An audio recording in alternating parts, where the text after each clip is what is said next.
Toujours plus d'actu sur BX1+. L'obligation de présenter un Covid Safety Kit va-t-il compliquer la vie de certains clubs sportifs, voire fausser ou rendre impossible certains championnats de sport amateurs? C'est la crainte que manifestent désormais certains dirigeants de clubs, crainte relayée ce matin dans un article de nos confrères du journal La Dernière Heure. Bonjour Sabine Rigelheim. Bonjour Fabrice. Ça concerne notamment des sports qui sont très populaires en région bruxelloise. Un exemple au hasard, le futsal. Vous savez que le football en salle est très pratiqué chez nous. Les responsables de clubs sont très inquiets, et le mot est faible à les entendre, puisque étant pratiqué en intérieur, l'accès à la discipline sera conditionné à la possession de ce fameux CST au-delà de 16 ans. Or, la vaccination est visiblement loin d'être la norme dans les clubs. À Annesens 25, par exemple, club sportif du centre-ville, sur les 15 joueurs de l'équipe de futsal, seuls 4 sont vaccinés. Vous imaginez un petit peu les conséquences sur le club. Et en termes de championnat, écoutez les explications du responsable Moustapha Reski, il est pour le moins amer. Plusieurs joueurs, staff, pourront plus venir au fait, ou ça posera problème, ils pourront plus s'entraîner, ça veut dire qu'on devra faire des tests PCR ou des tests antigéniques que nous on devra payer à nos frais pour qu'eux puissent être là le vendredi au match, mais ça nous met vraiment dans l'embarras. Pour l'instant on est députés, sincèrement on est députés, on n'a pas encore trouvé comment on va réagir par rapport à ça. Mais une grosse crainte, c'est qu'on se retrouve un peu comme l'année passée. Ça veut dire que c'est un championnat qui va être en dents de scie, où on ne pourra pas avoir tous nos joueurs. C'est un championnat qui va être complètement faussé, complètement biaisé, parce qu'il n'y aura pas tous les joueurs. On aura 5 joueurs, on sera présents, on sera 3-4 joueurs qui seront présents. Le reste, on ne sait pas comment on va faire. À l'heure actuelle, on ne sait pas comment ça va se dérouler. On voit bien qu'il y a des récalcitrants. Nous, on essaie d'en discuter. Ils ne veulent pas forcément changer d'avis.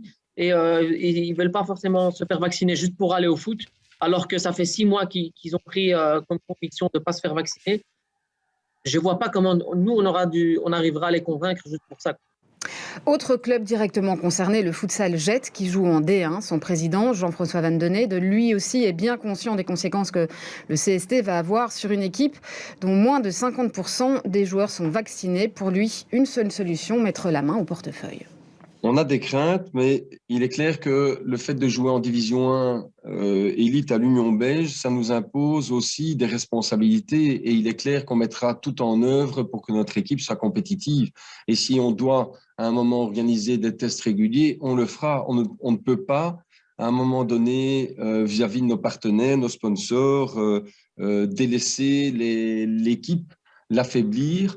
On est déjà dans une position qui n'est pas géniale, mais là, on vient d'engager un nouvel entraîneur, donc on est confiant pour l'avenir. Mais on ne peut pas, sur les 2-3 mois à venir, saboter l'équipe, donc on fera ce qu'il faut. Mais je trouve ça vraiment dommage qu'on en arrive là. Financièrement, ça représente un coût et on va devoir effectivement dépenser de l'argent d'un budget voilà, on avait d'autres choses en tête et là, on va devoir consacrer de l'argent à ça. Et ce n'est pas tout. Jean-François Van Denede nourrit de grosses craintes aussi en termes de gestion d'événements. D'abord, il se refuse à engager le club dans le contrôle du CST. Il en a averti les autorités communales. Mais aussi, plus globalement, il redoute des comportements un petit peu chahutés à l'entrée des matchs. Écoutez-le. On a des matchs qui drainent un public qui vient de toute la Belgique.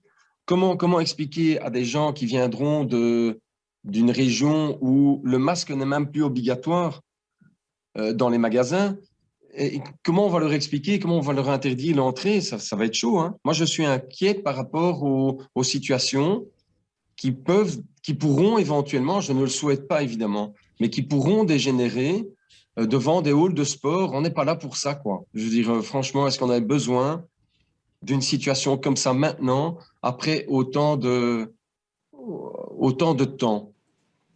Enfin, au-delà des matchs, c'est la pratique du sport en général pour les jeunes qui risque d'être mise à mal, s'inquiètent certains responsables. Retournons dans le centre-ville, à l'Annesens 25, qui organise des cours de jiu-jitsu, mais aussi de natation pour les petits. Sur les 6 profs, seuls 2 sont vaccinés, largement insuffisant pour assurer les cours. C'était Sabine Rigelheim. Merci beaucoup Sabine.